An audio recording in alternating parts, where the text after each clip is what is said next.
पुणे जिल्ह्यातील दौंड आणि इंदापूर तालुक्यांमध्ये राज्य उत्पादन शुल्क विभागानं बनावट देशी व विदेशी मद्याविरोधात मोठी धडक कारवाई केली आहे। या कारवाईत तब्बल 1,20,00,000 रुपयांचा मुद्देमाल जप्त करण्यात आला असून 4 आरोपींना अटक करण्यात आलेली आहे।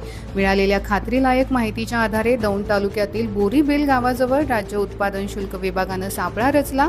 रावणगावकडून दौंडच्या दिशेनं येणाऱ्या एका मारुती सुझुकी अल्टो कारची तपासणी केली असता त्यामध्ये टँगो पंच देशी दारूच्या 3,100 सील बाटल्या आढळून आल्या।